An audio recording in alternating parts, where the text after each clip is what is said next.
Hi, my name is Gavin. I'm one of the design leads here at Wildebloom, and in this video, I'm going to show you how to make these simple, thin straps, which serve as ties on any of your pieces. To sew on extended binding straps, we need 3 ingredients. We need a piece which is going to represent our body. I've cut it on the angle to show you the most complex version of this you might be doing with one of our pieces, but the same technique can be applied to any of our garments. And next, you will need your 2 bindings, which are cut on the straight grain, so they don't have any stretch. Those are going to be placed along our neck here. So we're going to place our pieces together, right sides together, with our binding matching up to the bottom edge here. And the most important thing is that we're going to begin our stitch. As you can see, I've marked with the steam away pen right where our 1 centimeter line is, which is the seam allowance that we're working with on this piece. Whatever your seam allowance is, just be sure that you mark the intersection of your 2 seam allowances. That is where we are going to begin our stitch. Not a millimeter or 1/4 inch ahead or behind it, exactly on that point. That is very important, the key to this stitch.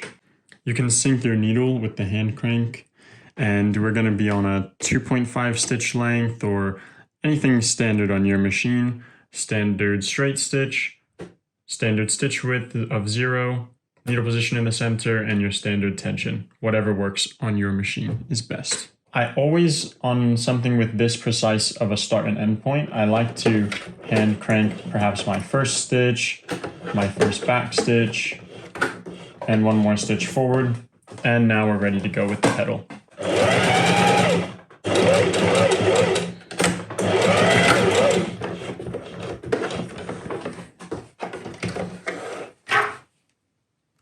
So now we have our stitch, which ends beautifully right on that mark.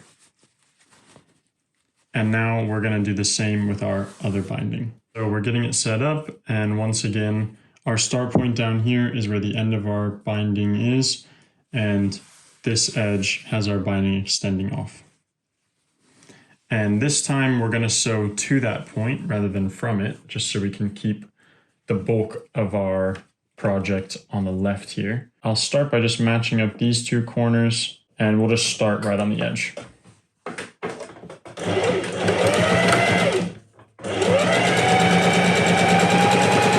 Now as we get up to our intersection here, be mindful to pull your other binding out of the way, rather than letting it flop into the stitch like this where it's going to get caught. We're going to pull it back.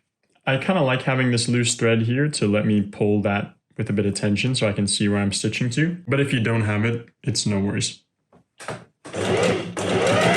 Keep stitching forward, and again, as we get close to that point, we're just going to go ahead and hand crank. You don't have to, but it certainly makes things a lot easier. Now I'm going to hand crank back, and 1 more forward for good measure. Okay.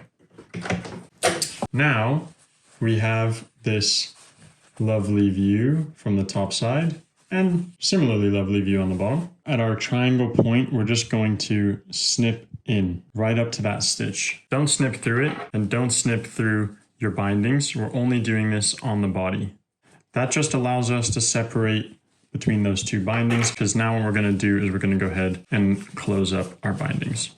We're going to fold it in half so that the 2 raw edges meet, and in half 1 more time. And what we're going to do is that since we're on the back side, we're just going to match the edge of our binding up right on the edge of that stitch. You see what I'm talking about there?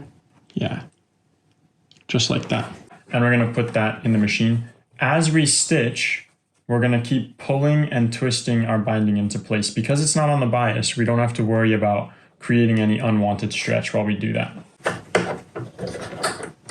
So the great thing is that our binding is 4 centimeters, which means as we stitch at 1 cm, then we have our 1 cm seam allowance inside, then we fold it over at 1 cm, and as we do all of that, we have the raw edge of our fabric right on the edge of our fold line here, giving it that nice robust shape that we want. We don't even have to try to get it to the right measurement because it just does it automatically. So what we're going to do is, on a domestic machine, I actually recommend putting your needle to to the furthest left position.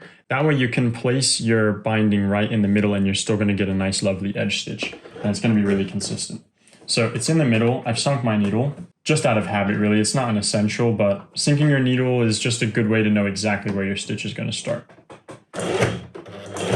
Back tack a couple of course and off we go. So I'm just checking to make sure that the edge of my fold is lining up on the inner edge of my presser foot there. It really doesn't matter exactly where you match that up, just so long as you find a point and you make it consistent the entire way. Stitching beautiful lines is all about consistency, about taking your time, and about accuracy. Continue to pull and press with your fingers. Make sure that you're lining it up right with that old stitch line, and you'll see that nice, beautiful fold you don't even have to try. And now again, as we approach the intersection, we want to pull our other binding out of the way. We just want to make sure that we don't catch that. We want these two bindings to operate freely. And now here's where it gets a bit trickier. As we pull off the body, we don't have as strong of a grip here.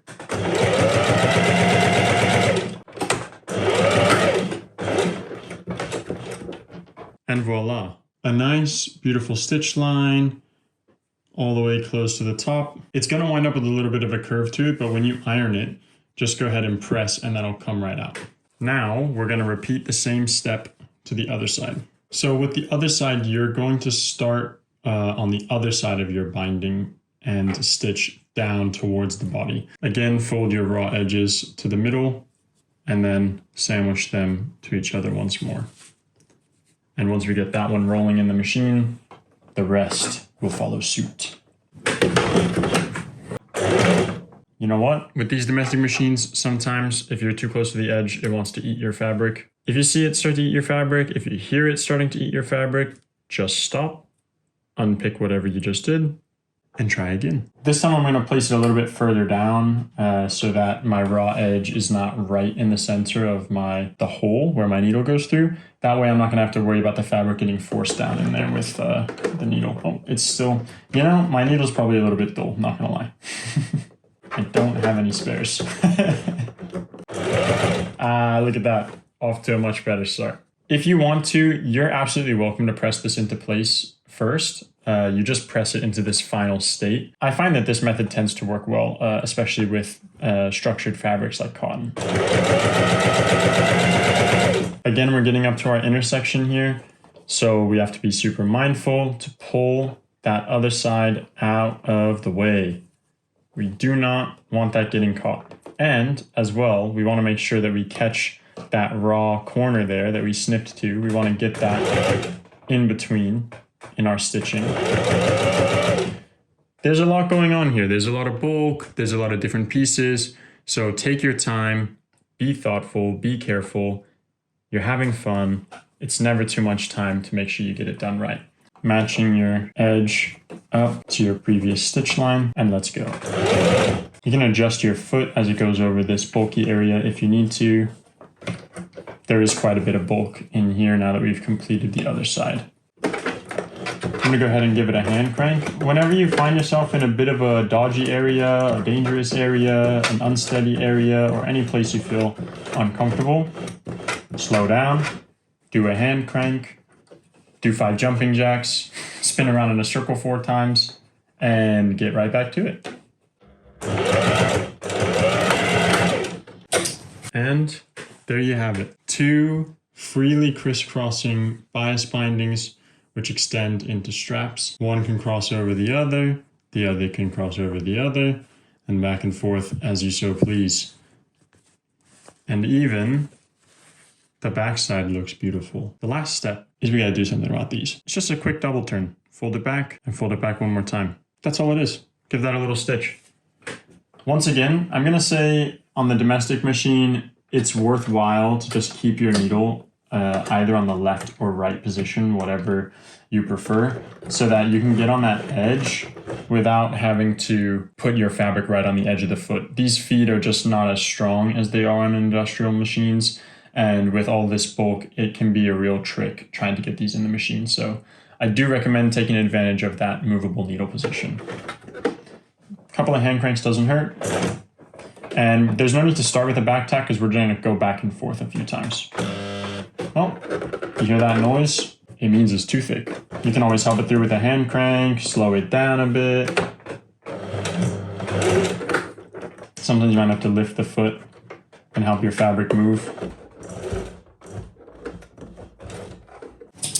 So I've got a bit of fluff on this edge, but as you can see, that's just a loop. That's not really a stitch, so I'm going to pull that through and snip it off. Since we're working with a sew-all thread, I do recommend just giving that a little burn, and you'll get rid of any of the little fluff that you might have. You light it with your little lighter.